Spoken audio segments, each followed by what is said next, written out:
شادی کے موقع پر لڑکی والوں کی طرف سے کسی دعوت کا کوئی ثبوت نہیں، بلکہ اصل میں تو اصول سمجھ لیجئے، فلسفی کیا ہے اسلام کی۔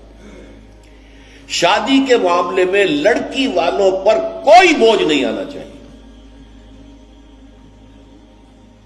سارا خرچہ لڑکے کے ذمہ۔ اب آپ غور کیجئے، شادی لڑکے کی ضرورت بھی ہے، لڑکی کی ضرورت بھی ہے۔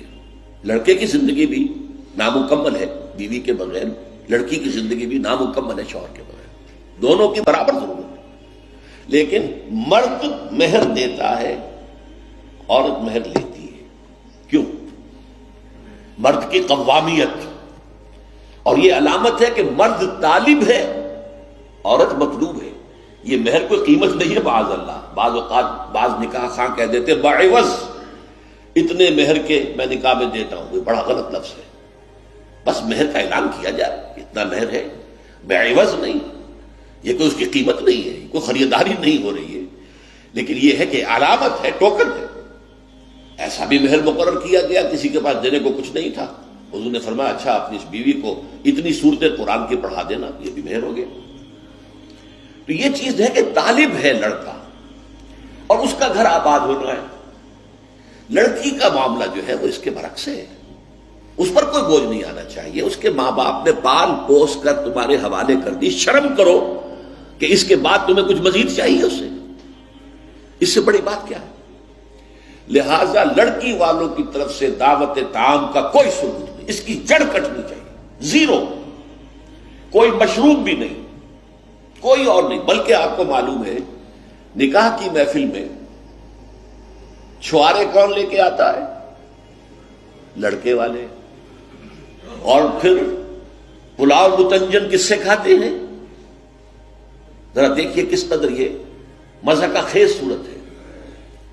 فرض کیجئے گئے ہیں آپ کسی کے گھر پر جا کر، لڑکی کے گھر پر جا کر نکاح ہو رہا، نکاح ہو گیا، اب چھوارے جو ہے لڑکے والوں کی طرف سے، اور اس کے بعد دعوت ہو رہی ہے، پلاؤ متنجن بریانی کس کی طرف سے؟ لڑکی والوں۔ کو عقل کے ناخن لو، تو کیا چھوارے نہیں وہ بانٹ سکتا تھا جس نے تمہیں مرغ پلاؤ کھلایا؟ یہ کیوں ہے؟ اس کو سمجھیے۔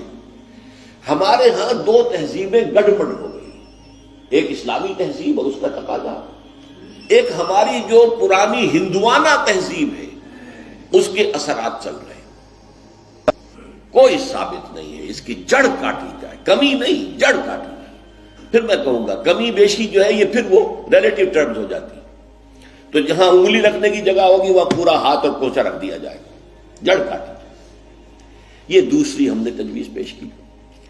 نتیجہ کیا نکلا؟ ان دو کو جمع کیجئے، لڑکی کے گھر پر کوئی فنکشن ہے ہی نہیں، جانبین مسجد میں جمع ہوئے، یہ لڑکے والے بیٹھے ہیں، وہ لڑکی والے بیٹھے ہیں، دونوں یہاں ہیں۔ ان کے یہاں کی خواتین بھی یہاں اندر ہوں گی، ہمارے یہاں اب خواتین ہال ہے۔ مسجد میں آئے، نکاح ہوا، اپنے اپنے گھروں کو جاؤ، کوئی تکلیف نہیں۔ اس کا نتیجہ کیا نکلا کہ جسے آپ جنج کہتے ہیں، بارات، اس کا تصور زیرو ہو گیا۔ اسلام میں بارات کا کوئی تصور نہیں، سہرا بندی کی کوئی تقریب نہیں، ہندوانہ تقریبات نہیں۔ بارات کے لیے عربی میں کوئی لفظ ہی نہیں ہے، قرآن اور حدیث میں کیا ہوگا؟ عربی میں نہیں ہے، کوئی لفظ نہیں۔ یہ خالص عجمی لفظ، بارات عجمی ہے، ایرانی ہے، اس کا اسلام سے کوئی تعلق نہیں۔ جڑ کٹ جائے اس کی۔ یہ بھی ہندوانہ تصور ہے۔ ہوتا کیا تھا؟ ایک گاؤں سے جا رہے ہیں، دوسرے گاؤں سے بیٹی لے کر آنی ہے، اور بیٹی کے ساتھ جہیز آنا ہے، اور راستے میں ڈاکو جو ہیں وہ لوٹ سکتے ہیں، تو یہاں سے جتھا لے کے جانا ہوگا، لہذا وہ جتھا بندی کر کے بارات جا رہی ہے۔ اب وہ جا کر جنج گھر جو بنے ہوئے ہیں وہاں پر ٹھہر رہی ہے، 2 دن 3 دن عیش کر رہے ہیں، مچھرے اڑا رہے ہیں لڑکی والوں کے پیسے پر، پھر وہ مال غنیمت سے لدے پھدے واپس آ رہے ہیں، لہذا وہ جتھا حفاظت کرتا تھا۔ یہ سارا ہندوانہ تصور ہے، اسلام سے کوئی تعلق نہیں۔ تو نمبر 1 نکاح مسجد میں، نمبر 2 کوئی دعوت طعام ہی نہیں، کوئی بھی نہیں، نو انٹرٹینمنٹ واٹس سو ایور لڑکی والوں کی طرف سے۔ اجتماع جانب مسجد، یہیں سے ڈسپرس۔ حضرت فاطمہ کو تو وداع کرانے کے لیے حضرت علی گئے بھی نہیں تھے۔ نکاح کے بعد کچھ خواتین حضرت فاطمہ کو لے کر حجرے میں چھوڑ آئی تھی جا کر، جو ایک انصاری صحابی نے حضرت علی کو دیا تھا، ورنہ ان کے پاس حجرہ بھی نہیں تھا۔ 3 باتیں ہو گئی۔ چوتھی بات، ولیمہ جو ہے اس کی تاکید ہے۔ یہی وجہ ہے کہ جب یہ شادی پر مکمل پابندی لگائی گئی تھی، میں نے اشتہار دیا تھا کہ ولیمے پر پابندی نہیں ہونی چاہیے۔ لڑکی والے کے ہاں تو آپ سوچئے، جو دلیل میں نے دی اس کی نفی میں، نفسیاتی دلیل بہت بڑی ہے۔ لڑکی والے کے ہاں ویسے تو لفظ شادی، خوشی، وہاں بھی شادی یہاں بھی شادی، لڑکی والے کے ہاں خوشی نہیں ہوتی۔ اس کے گھر سے لخت جگر، نور چشم نکل کر جا رہی ہے، کیسے خوشی ہوگی؟ مائیں رو رہی ہوتی ہیں، انہیں غشی پڑی ہوتی ہے جب بچیاں نکل رہی ہوتی ہیں گھروں سے، بہن بھائی رو رہے ہوتے ہیں، باپوں کے آنکھوں کے اندر بھی آنسو آئے ہوتے ہیں، نمی آئی ہوتی ہے۔ میں نے بھی 5 بیٹیاں رخصت کی اپنے گھر سے، اور آنکھوں میں نمی آئی ہے۔ I couldn't withhold my tears۔ پھر یہ صرف یہ تو ہوتا ہے کہ ایک ذمہ داری کا بوجھ تھا، آج اتر گیا۔ اسے آپ انگریزی میں سائی آف ریلیف کہہ سکتے ہیں، بس کوئی خوشی نہیں۔ اس کی مثال میں دیا کرتا ہوں کہ کوئی جانور اگر قربانی کے لیے 10-15 دن پہلے آپ لے لیں، وہ بکرا، کوئی مینڈھا، اور بچے اس کے ساتھ ہل جاتے ہیں، پھر کھلاتے ہیں، لے جاتے ہیں، چلاتے ہیں، تو پھر وہ عید کے دن جب آپ اسے قربان کرتے ہیں تو بچے پچھاڑے کھا رہے ہوتے ہیں، رو رہے ہوتے ہیں، اتنا لاڈ اس جانور سے ہو جاتا ہے۔ تو یہ نور چشم، لخت جگر گھر سے نکل رہی ہے، 18-20 برس نہیں ہے آپ کے گھر میں آج جا رہی ہے۔ ٹھیک ہے، سائی آف ریلیف ہے، لیکن اندیشہ بھی ہوتا ہے۔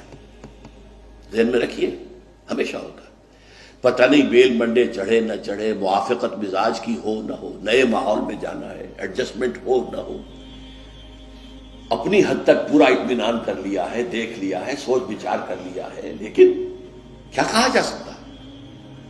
ایک بالکل یوں سمجھیے کہ ایک نیا ماحول ہے، نئے جگہ جا رہی ہے، لہذا وہ اندیشہ بھی موجود ہوتا ہے۔ لہذا واقعتاً لڑکی والوں کے ہاں خوشی کا موقع نہیں ہے۔ ان کے ہاتھوں مرغ پلاؤ کھانا بے غیرتی ہے۔